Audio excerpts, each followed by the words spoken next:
A small country known as Israel, which has a small population, is located in one of the most controversial areas in the world. For thousands of years, there have been fights in this area.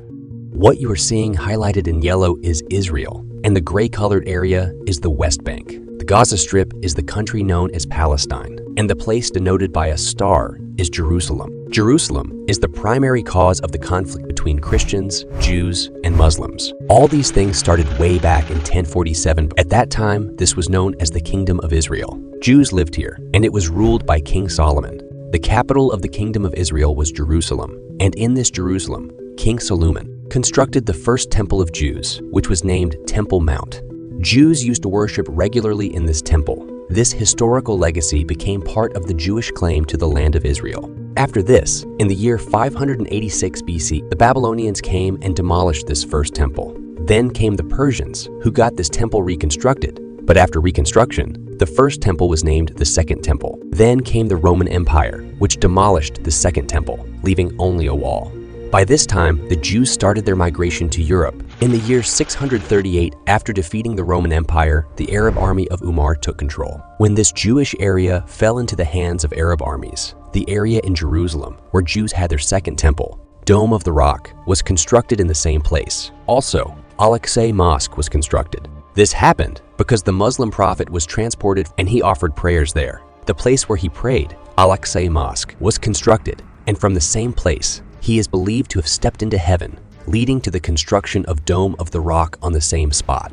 On the screen, you can see the Dome of the Rock, Al-Aqsa Mosque, and the Western Wall. This entire area, as shown, is called Temple Mount by Jews, and Muslims refer to it as Haram al-Sharif. Al-Aqsa Mosque does not allow entry to non-Muslims, but Jews are allowed to worship at the Western Wall. 2 kilometers from the area is the Church of the Holy Sepulchre, an area of around 37 acres that is very important for Christians, Muslims, and Jews. Whenever Jews were ruled by one ruler or another, they started migrating all over the world, leaving behind their properties and land, especially to Europe.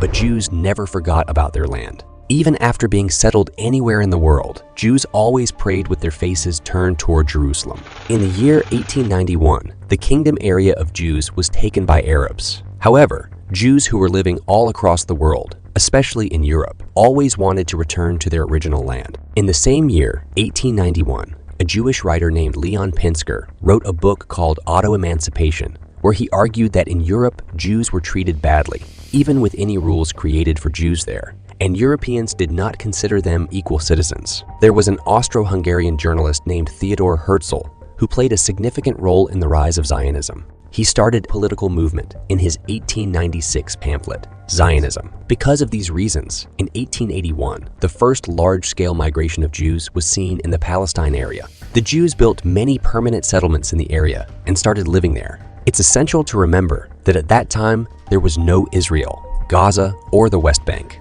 The whole area was Palestine, which fell under the Ottoman Empire. Under the Ottoman Empire, Christians, Muslims, and Jews lived together peacefully, more or less, as there were no conflicts. One reason behind this might be that most of the land was empty, with very few settlements and a small population in the area.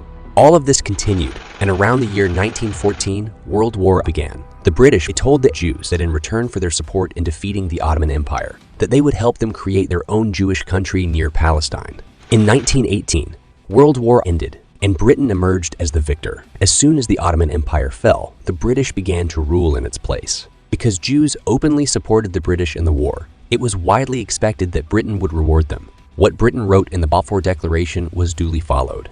Jews who were in Europe were assisted in settling in the Palestine area, where Jews originally resided. Inside Palestine, the Palestinians' population was significantly larger. However, Jews started living in some areas there. Even though Jews had lived in Palestinian areas thousands of years ago, the Arab countries around Palestine never liked this migration and strongly opposed it. On one side, Jews from Europe were returning to Palestine with British support, and on the other, Jewish organizations were funding them. They used these funds, which were in cash, to purchase land in Palestine. While the British were telling Arabs that they wanted peace, they were simultaneously sending Jews into Palestine. In the year 1939, World War II started, and Arabs supported Hitler in Germany, while Jews put all their efforts into supporting Britain, the US, and the USSR. Jews had to do this, as it was their chance to fight back against Hitler. and they also received training that they would use in future conflicts. World War II ended, and Germany lost. Millions of Jews were killed in this war. After World War II, all countries came together to form the United Nations to prevent wars, suppress possibilities of future wars, and solve problems with countries. With the zeal that Jews had shown in supporting Britain by putting their lives at risk, the time had come for the Jews to be rewarded. In 1947, the British government presented the Balfour Declaration to the UN through Britain's Foreign Secretary, Ernest said. Now, Palestine is outside the control of Britain. Matter of shifting Jews back to Palestine should be handled by United Nations themselves. The United Nations formed a special committee with members from 11 countries that visited Palestine. This committee reported that Jews made up only 1/3 of the total population of Palestine, while 2/3 of the population were Arabs. Furthermore, only 6% of the total land was owned by Jews. After this report, the UN committee made a historic decision, stating that the only viable solution for the area in Palestine where Palestinians, Jews, and Christians lived, including Jerusalem, which had significant importance for all three religions, was to create a country called Israel for Jews and a country named Palestine for Palestinians. Jerusalem was to remain under the control of the United Nations. And in the year 1947, the UN released a map showing how the partition of Palestine would look and which areas would be designated for whom. The partition decision made by the United Nations did not sit well with the Arab countries, but Jews were happy to have Israel as their country. The Arab countries, including Egypt, Syria, Jordan, Saudi Arabia, Lebanon, Yemen, and Iraq, launched a war against Israel. Everyone expected that with so many Arab countries attacking together, they would easily win the war. However, the unexpected happened, and the Arab countries had to back off. In 1949, Israel occupied several areas that were supposed to be part of Palestine, according to the UN partition plan. The Gaza Strip area went to Egypt, and the West Bank area went to Jordan. This meant that the Palestinians no longer had a country, and more than 700,000 Palestinians had to leave their homes and become refugees in Arab countries. This event is known as the 1948 Palestinian Exodus. Just a few years later, in 1964, Arab countries held a meeting in Egypt and formed an organization named the Palestine Liberation Organization. The PLO essentially acted as a representation of all Palestinians on both the military and political levels. The main goal of the PLO was to take back Palestine from Israel and return the land to the Palestinians. In 1967, the Second Arab-Israeli War took place. This war lasted for 6 days, and Israel emerged as the victor. In just 6 days, Israel recaptured the area of Egypt's land that it had previously captured. Along with that, the Gaza Strip and West Bank were also captured.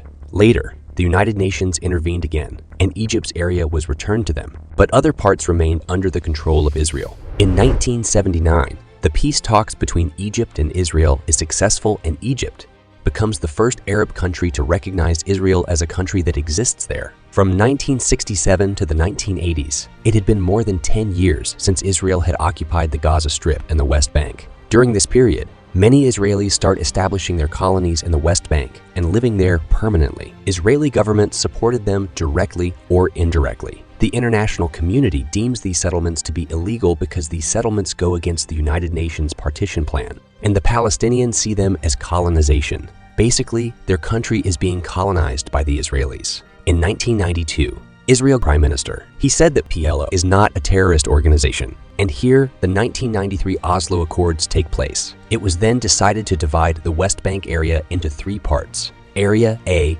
B, and C. Area A would be where the Palestinian government would be in control. In Area B, both the governments will exercise control, and Area C will be the areas where the Israeli government will retain control. For this reason, in 1994, the president of the Palestinian Authority, Yasser Arafat, and the Prime Minister of Israel, Yitzhak Rabin, were awarded Nobel Peace Prize. Now, everyone was under the impression that there would be peace after this. But even signing up this agreement, Israel never followed anything that kept sending Israel citizens to Gaza and Israel. Even skipped honoring the deadline for returning the land to Palestinians. This lead to loss of trust upon Israel among citizens of Palestine, and they believed PLO would make situation worse due to involvement of Israel. This is the point where Hamas comes into existence. Hamas group claims that the PLO is being too secular and compromising a lot with Israel. Hamas start attacking on Israel like guerrilla warfare. Jewish extremists wanted entire Palestine to be Israelis. People on both sides, the Israelis and Palestinians, start hating each other. Some hatred was already there, and after 1995, it keeps on increasing. Around 2002, violent protests were seen on both sides. In 2007, this war is known as the Battle of Gaza, and Palestine is divided into two parts. In the Gaza Strip, Hamas establishes its control, and the West Bank area is controlled by PLO.